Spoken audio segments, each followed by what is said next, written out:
Hello, everyone. Welcome to Lunch for the Soul. I hope you're having a beautiful day so far. I have a couple of very inspirational people to introduce you to. We can all go through health challenges, but I tell you what, it sure makes it a lot easier when you have loved ones by your side helping you through it all. So I'm going to introduce you to our first guest, and then we'll bring in our other in just a moment. But first of all, let's say hello to Samuel Valdes Zavala. Hello there. Welcome to Lunch for the Hello. Soul. Good morning. I'm so happy you're here. You have had quite the journey since you were a teenager. So let's go back in time and talk about what was happening when you were only 17 years old or so.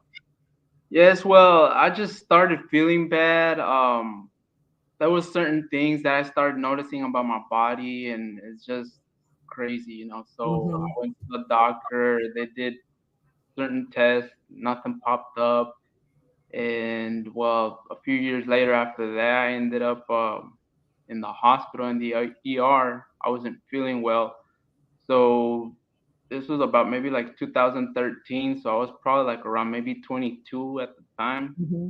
So I had no idea that I had this um, kidney failure until they actually ended up drawing blood, and that's how I ended up realizing that my kidneys weren't working. Mm. And that is scary. You were such a young man. Had you had any medical problems before that time, before your first symptoms of this? Not that I can remember. I do know that when I was a baby, an infant, there was a few times where I was resuscitated back to life, but so I don't know if that has anything to do with it, but Mhm. I'm just glad I'm here. Yeah, so yes, so were we, and doctors don't have any idea either what caused this to happen to you at such a young age. No, no, they're not They sure. don't. No. Well, the good thing is you were on the other side of the medical crisis, which is huge, and that is because of your precious sister, Myra. Hello. Thank you for joining us. Thank you. Thanks. Well, I think you happen to love this guy just a bit, huh? Fair to say? Yes. So you love him so much, you decided to undergo a surgery yourself and give him your kidney. Tell me about that journey and when you first found out that he needed one. What was that emotion like for you? Well, it was a beautiful journey. I will tell you that. Whenever we first found out that things were not going all that good, I decided to go with him to one of his clinics. And previously, we were informed that I couldn't donate. So we actually went to Memorial Hermann. We met with Dr. Abraham and Hannah. So they educated us a little more about just, kidney failure. And right there and then I decided, to move forward with the surgery, and I wanted to give him my kidney. Everything worked out really good. So we went ahead and did the surgery before Thanksgiving, and Mhm. I'm happy to see that he has fully recovered. It was a really good feeling, seeing him Mhm. um, shortly after, and just the glow in his face was priceless. It's one thing that money cannot buy, just seeing that joy in his face and just seeing him fully recover. It's a great feeling, and it's actually something that I would do all over again. Oh, I love hearing that. But Samuel, you were pretty concerned about your sis at first, and you were like, wait a second, you're not doing this. And then you had to warm up to the idea. Tell me those emotions for you. Well, it's because so the doctors had no idea what caused the kidney failure. Mhm. So in my mind, I had a little bit of what do you call it, training like with like medical words, medical terminology. So the thing with me, I was like, well, if it couldn't be this, it couldn't be that, and they still don't have an idea what it could be, then it might be something hereditary. So in Mhm. my mind, I'm thinking I don't want her to end up risking this because, like, what if it falls on her daughter or some other loved person? Well, Mhm. the main thing for me is like her daughter, my niece, is her only daughter, and that's like. one of the things I was thinking. Well, if anything, maybe like she can end up donating to her. Like I'd rather just say my farewells, and I don't know. I was getting ready, I guess you could say. And then you just, I think it's so beautiful, Myra, that you said, I'm going to do this. And you just never gave it a second thought. You underwent your procedure just a few months ago in November. And how are things going now? What was that recovery like for both of you? Myra, let's start with you. What was that like? Was it easier, more difficult than you were expecting? Honestly, it wasn't as bad as I thought it would. I know, whenever they said, like, hey, we're gonna pretty much be removing an organ from your body, I did think a little bit, about the recovery process, but in my head, I was like, okay, like I'm gonna be okay. I was up and walking the same day. My recovery was really fast. It was really fast, and a lot of it has to do with your attitude towards, just healing and recovering. Um, my recovery went really good. I didn't have any problems, honestly, with my recovery. I feel really good after. Like Mhm. it wasn't as bad as I thought it would be. The same day I was walking, and I immediately, shortly after my surgery, a couple hours probably, I went to see my brother, and I felt fine. And I do recall asking the surgeon, I didn't feel anything, and he's like, yeah, he's like, I'm pretty sure. He's like, I removed your kidney and you shouldn't feel anything, because I was thinking it was going to be worse. But everything was pretty good. I was actually up and working within 2 weeks of the surgery. And till day, I have no complications. I feel healthy. There's nothing that I'm concerned about or worried, because I feel great. Like, I feel great. I think the doctors did an amazing job with everything they did and how they handled the situation. It is incredible to hear. Okay, Samuel, I want to hear about your journey. You had pretty much a little bit of a different journey because you had an unhealthy kidney and then getting a new one. What was that healing process like for you?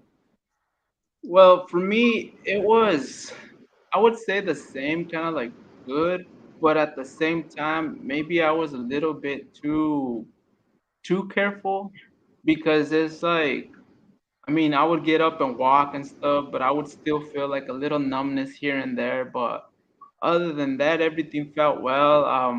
Just like they say, the one thing that I still do, and it's kind of a little too much. It's like drinking anywhere from like 2 to 3 liters of water a day. Sometimes it feels like it's a lot, and sometimes I just kind of want to throw up. But I like it, It's if it's all for the better, then might as well go through with it.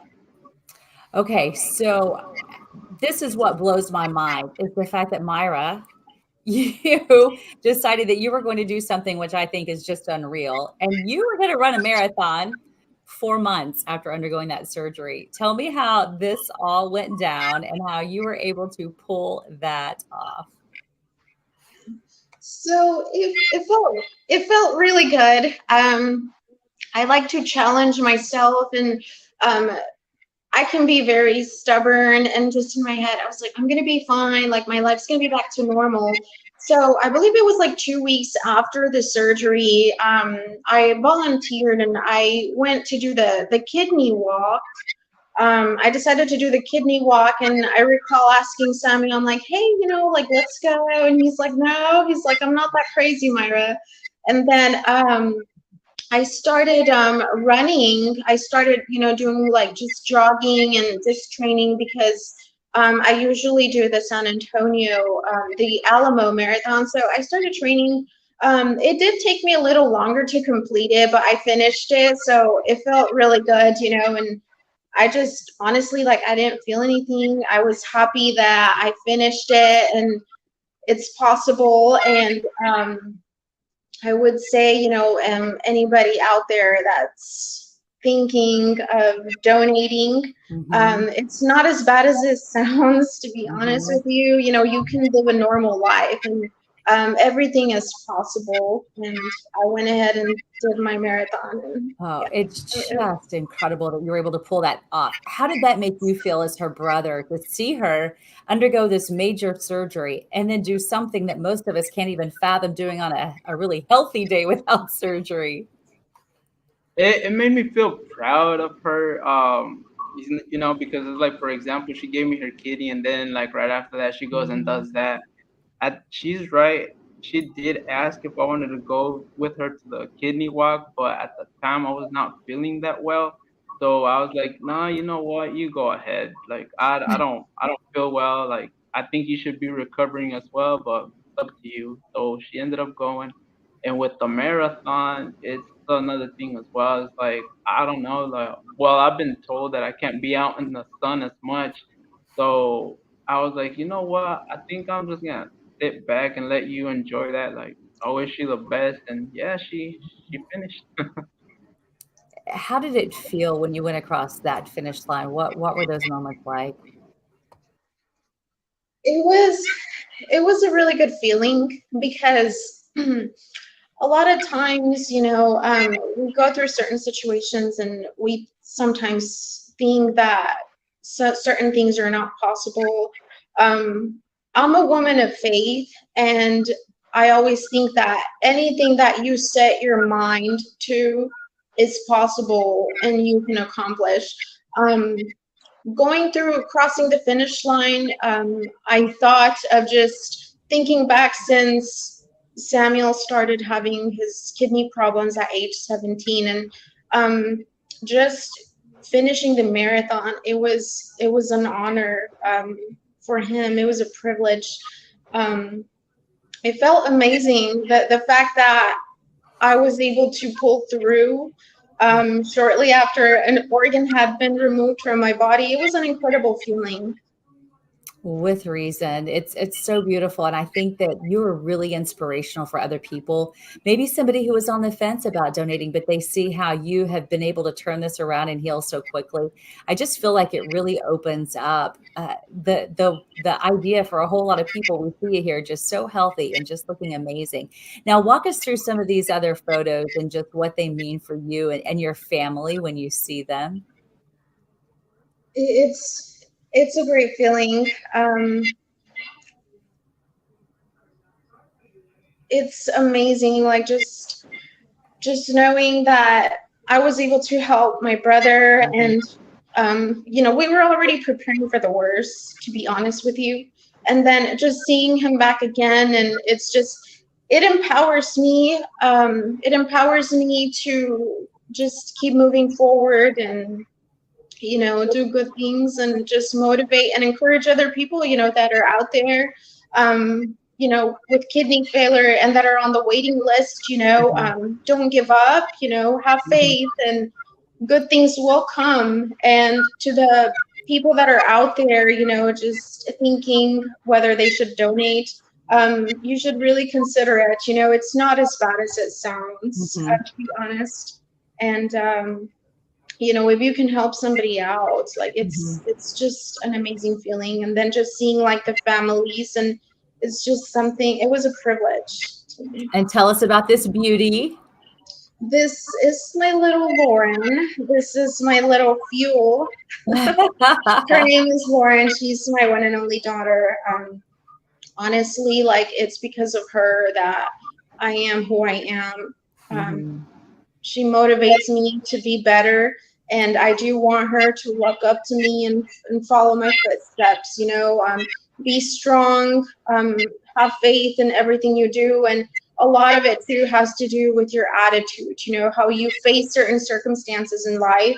Always be positive. And she pretty much, she's everything to me, and she's the little girl that motivates me to be better every day and be able to help other people.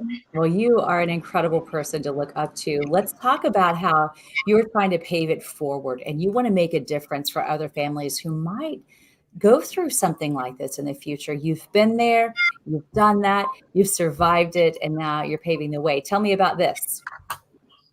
So I was actually invited in that picture. I was actually invited from the National Kidney Foundation to Kidney at the Capitol.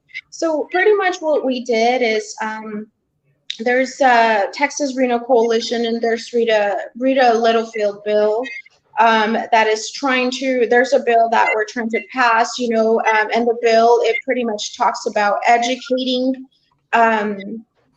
advocating, educating, and preventing to help other families and just be able to get the word out, to be able to help people that are currently undergoing kidney failure, to also advocate, for donors and, just get the word out and let them know, that it's possible, and just get a little more help.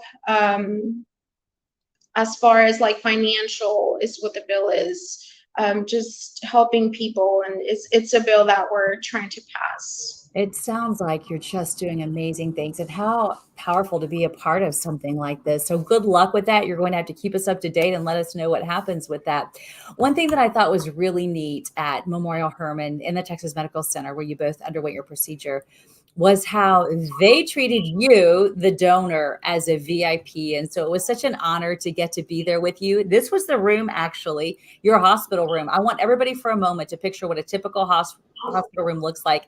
A lot of times they're white walls, a little bitty tiny space, maybe a couch, but there's your doctor right there. And this is the lovely big space that you got to heal in because they put you in a VIP suite.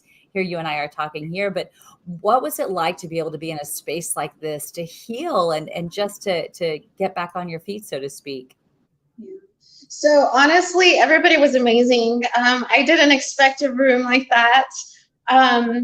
Everyone was great. Dr. Abraham, Dr. Bynum, Dr. Aber, the nurses, everyone was consistently checking in on me. It was just amazing. Everybody treated me great, and everybody was really concerned about me just getting up and walking, but I felt fine. And Samuel, I bet that made you feel really good seeing your cyst being handled with so much TLC because you were nervous about it anyway, right?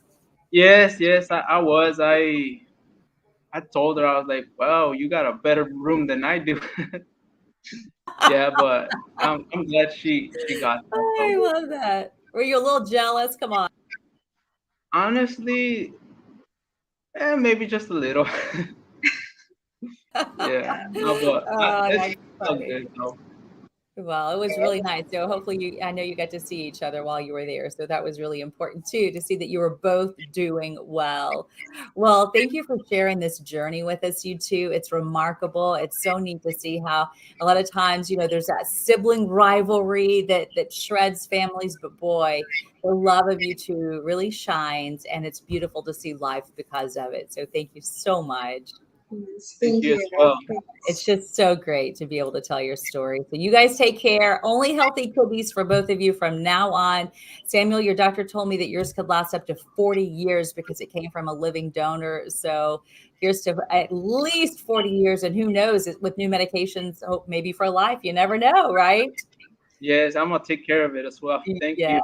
Yes. All right. Take care of you both. Thanks so much for joining me. All right. And I want to remind you that you can always join me right here on Lunch for the Soul every Wednesday at 12:30. It's such an honor to have you with me. You always get to meet amazing people like this, hopefully people who will inspire you and make you want to do amazing things and make you hopefully want to be crazy positive about anything that might happen if you were ever to get a really tough diagnosis. You can always join us on our Fox 26 YouTube page. So until next time, I hope to see you back here for Lunch for the Soul. We'll see you next time.